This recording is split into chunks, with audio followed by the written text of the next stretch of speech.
The Law and You, a look at laws in St. Vincent and the Grenadines which affect our daily lives. The Law and You, presented by lawyer panel P.R Campbell QC and brought to you on SVG-TV as a public service. Ladies and gentlemen, brothers and sisters, boys and girls, greetings.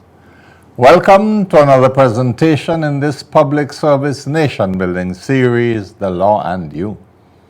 This is program number 935, coming to you on Monday the 29th of April, 2018. On this program, I will speak to you on the topic, the Man John Horne. But before getting into the topic, a few preliminary remarks. Firstly, and as usual, I would like to send out my condolences to all families which have suffered recent bereavements.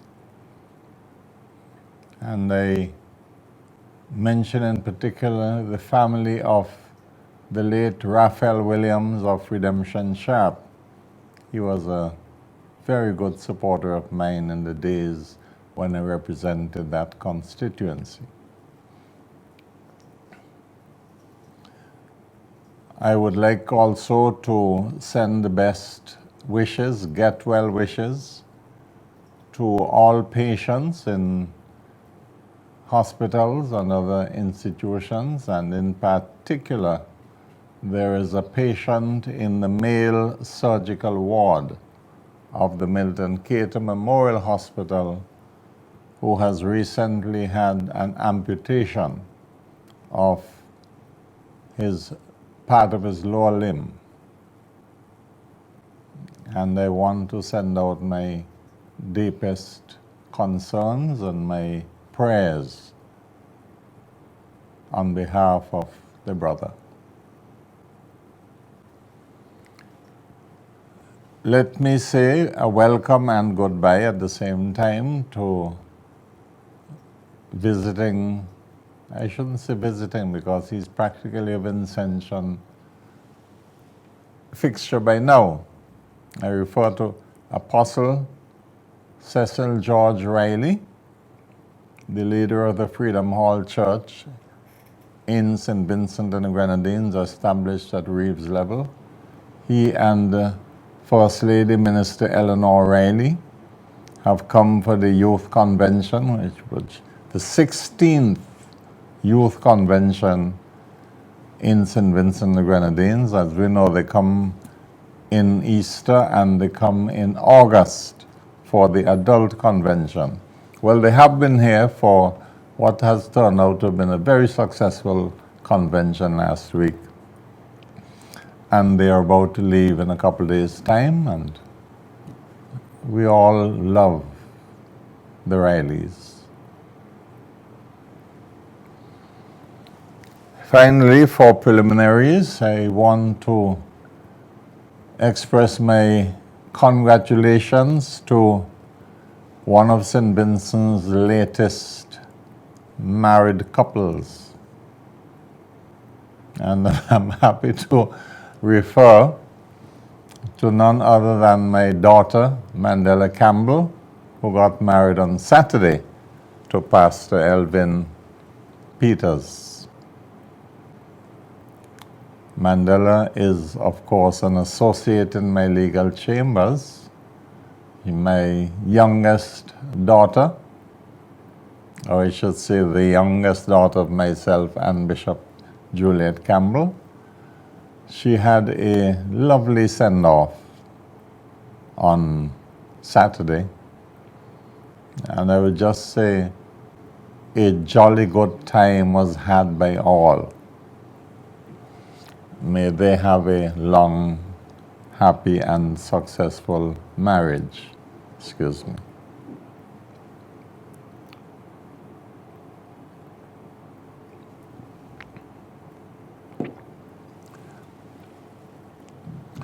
Well,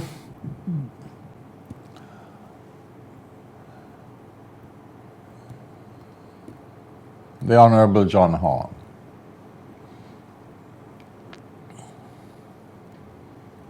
With the passing of John Horne, in the wee hours of Easter Monday morning, St. Vincent and the Grenadines as a nation has lost one of its foremost nation builders,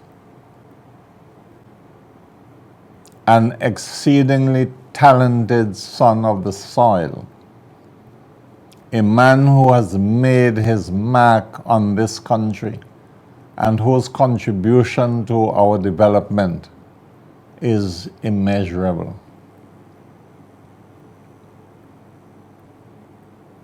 Much has been written and spoken about John Horne since his death. But there is a dimension or several dimensions that I would like to strengthen when it comes to an appreciation for the deceased brother. And before I go any further, it is appropriate for me to send my deepest condolences to his widow, Jan, his children, his siblings, and all of his relatives. In fact, one of his daughters is a member of the legal fraternity, Zinga, and they all have been missing their father. And in the case of Jan, her husband, terribly. I happened to have visited him on his sick bed in Cane Garden a few days before he died. Myself and my associate Macaulay Peters. When we got there, we met Sir James Mitchell, and we attempted to speak to John Horne, but he was totally unresponsive. And it struck us that the end was approaching. Now, death is a constant among human beings. We are born and we die.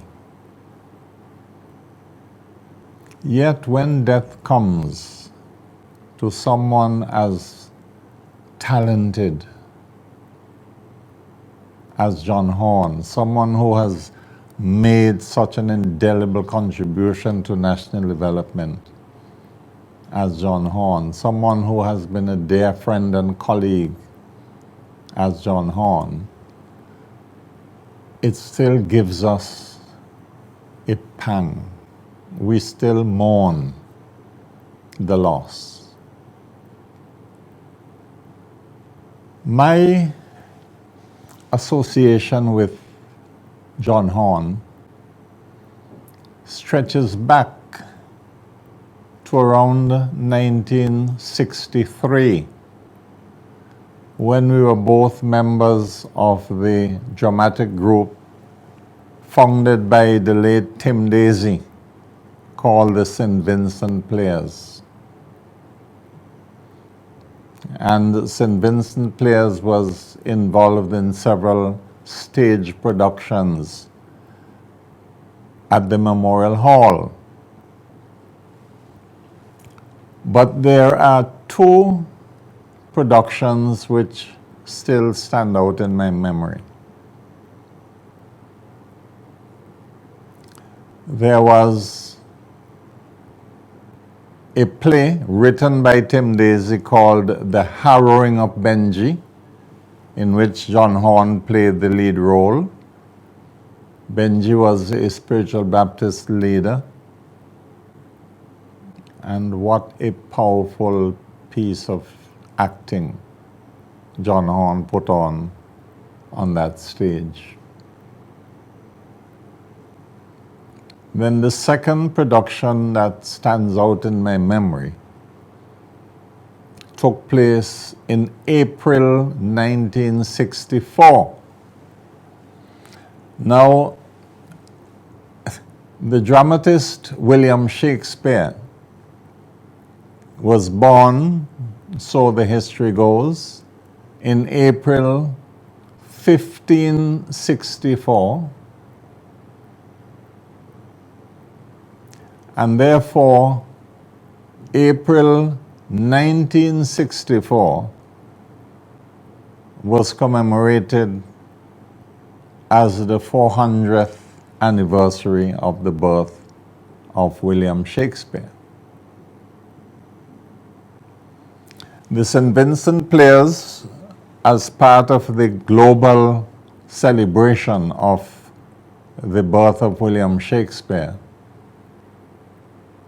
approached the then Chief Minister, the Honorable Ebenezer Theodore Joshua, with a proposal.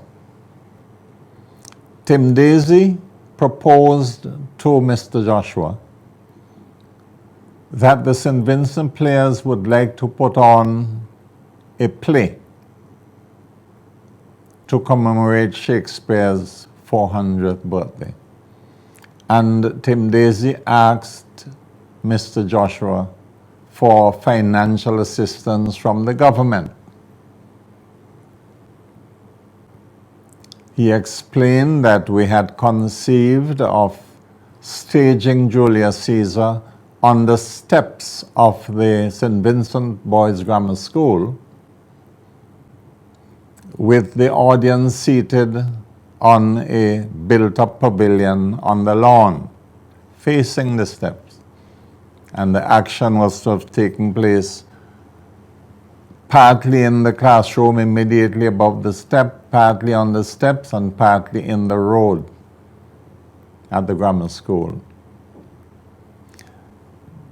Chief Minister Ebenezer Theodore Joshua, himself a lover of Shakespeare, and he quoted Shakespeare quite liberally at his public meetings, immediately agreed to fund the project. Can't remember how much it involved, but it would not have been as much as $2,000. And in those days, that was a lot of money. But the government decided, through Joshua, to fund the project. And therefore, the St. Vincent Players put on an open-air display of Julius Caesar, with Adam Bess in the lead role as Julius Caesar, and our brother John Horne in the important role of Cassius. Now, we used to tease John a bit because one of the references to Cassius in Julius Caesar, which you will find in Act 1, Scene 2, Julius Caesar said, among other things, "Let me have men about me who are fat, sleek-headed men, and such as sleep at night.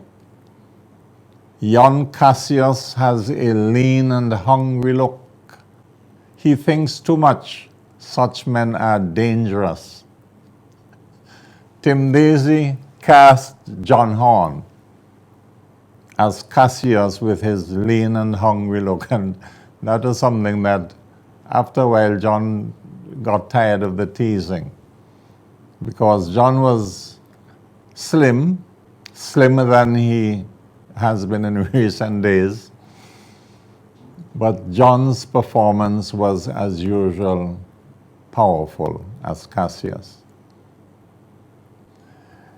Indeed, whenever and it's 55 years ago that happened, April 1965, whenever I run into a member of the cast, Mr. Morrison Baisden, I invariably greet him as Messala. That was his role in the play. My role was that of the rabble-rouser.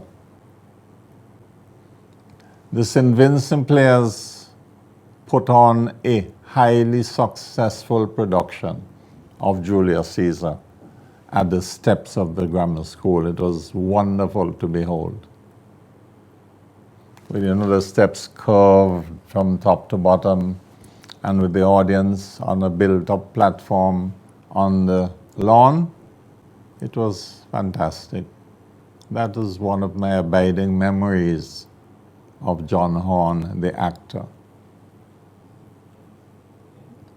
John was a brilliant actor. First of all, he always had a commanding voice. And up to this day, I regard him as having the best modulated voice of any public persona in St. Vincent and the Grenadines. When John Horne speaks, the rich, deep depth of his voice and his baritone tones, and the way he modulated his words made him stand out as someone very, very special. I enjoyed listening to John Horne, whether on a public political platform or delivering a eulogy. John Horne's eulogies were something else. He wrote all of them himself.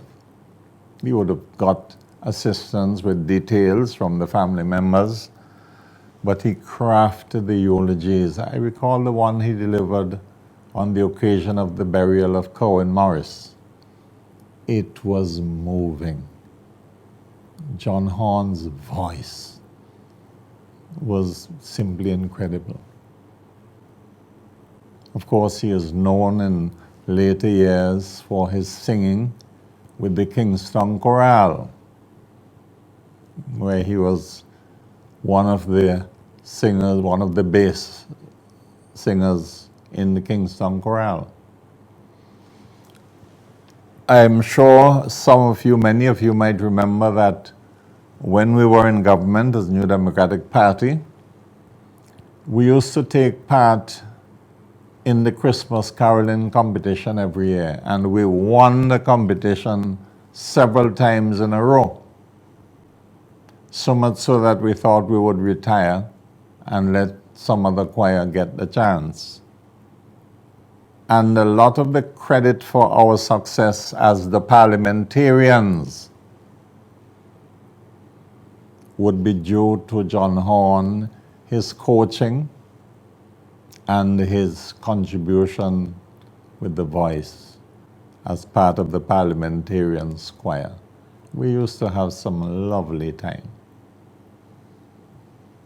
Now, in terms of his political career, John, from the early 60s, he graduated from the grammar school and he went to work with Barclays Bank, which was a bit surprising in those days, because in those days you had to be of a lighter hue, light-skinned, to get a work at a commercial bank. But John made it. And then he went abroad for many years. He worked in Bermuda, he worked in Barbados with Barclays Bank. But I next got close to him in 1984 when Sir James Mitchell was faced with the challenge of finding appropriate candidates to run against Labour. Labour had been regarded as the strongest government in the world. It had got into office in 1974, had won resoundingly in 1979, and I remember the 79 elections because I was a candidate in Central Leeward for the United People's Movement, the UPM. We were soundly beaten, but we didn't mind that. And then in 1984, Mr. Mitchell looked around for candidates and emerged with a slate of candidates for the New Democratic Party, of whom he was the only one with previous parliamentary experience.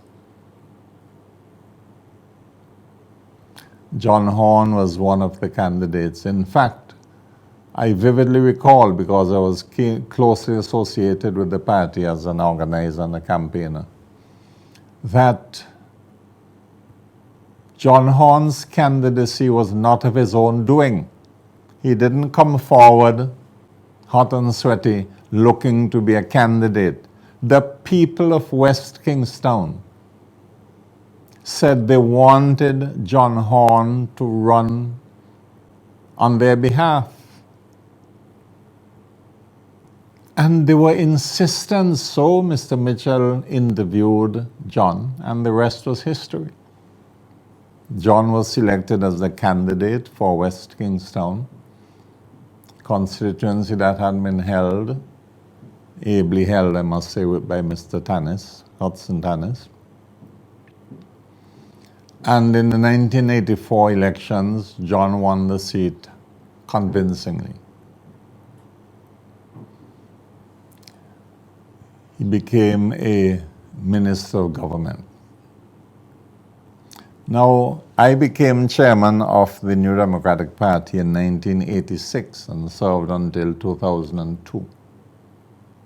And I can let you know that in all my years as chairman of the New Democratic Party, John Horne was one of the three most effective parliamentary representatives we had.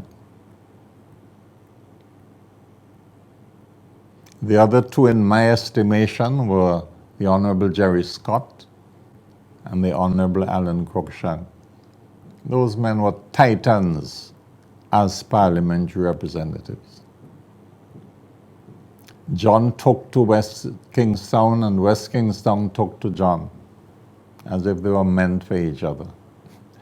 One of the first things that John insisted on after he won the seat and became a minister, he insisted on a change of name. He said, look, I do not want you all to continue using the word Monkey Hill to describe the people of Upper New Montrose. He said, I want up there to be known as Upper New Montrose, no more Monkey Hill, because you don't have any monkeys living there. And the fellows in caucus and in cabinet, you know, used to have a chuckle about it, but John was dead serious. And people accepted that that part of the constituency must be called Upper New Montrose. John had such a passion for his constituents. And by nature, he was such a humble person. You wouldn't find John hugging up somebody, not hugging up, backing anybody, or being cross at anybody. John will stop in the road and speak to the youngest child, as well as the oldest man. He would be at home conversing with overseas dignitaries and members of government overseas as he would to the most humble citizen of St. Vincent and Grenadines. John was simply a remarkable person. I never met anybody with more patience. And John would struggle for amenities for his constituents. John Horne, in my recollection, I have never seen him really angry to the point of losing his temper. He got angry at times. You know, in a political party, when you have discussions, You do get flashes of anger. So he was a human being and he would get angry from time to time. Rarely, but from time to time. But he never lost his temper. And I have never heard from John Horne the slightest bad word. You know, other people say hell and damn and so on. You'd never hear those words from John Horne. As if all he had in his mouth was a dictionary of the English language. Never raised his voice in anger. And on the platform, he was such a commanding orator. As Minister of Education, he was simply superb. Guided the Ministry of Education through all the policies which he, assisted by Mr. Mitchell, crafted.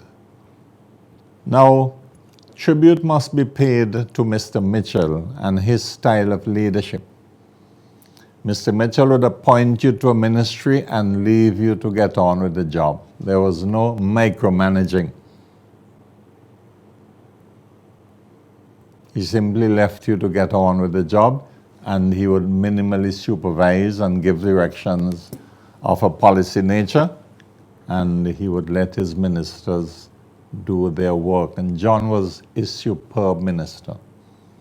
He was beloved of his civil servants, respected by all, and a loyal and effective and devoted party man. Highly respected by all of his colleagues. In caucus, he would listen, and then he would analyze the situation with impeccable logic, arrive at his conclusions, state his conclusions, and invariably he would sway the argument by the sheer weight of his personality. Selfless, generous, a devoted family man, a patriot if ever there was one. We have lost a great man in John Horne. He is to be buried on Friday. I don't know how the Anglican Church is going to hold people. But I predict there are going to be thousands at John Horne's funeral as a final tribute to the memory of a great Vincentian on whom we all grew to love, cherish, and respect. May he rest in peace.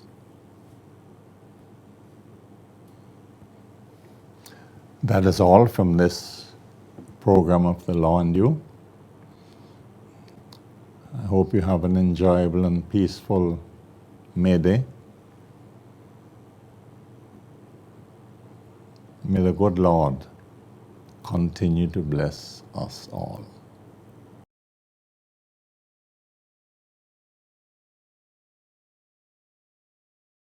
The Law and You, a look at laws in St. Vincent and the Grenadines which affect our daily lives. The Law and You, presented by lawyer panel P.R Campbell QC and brought to you on SVG-TV as a public service.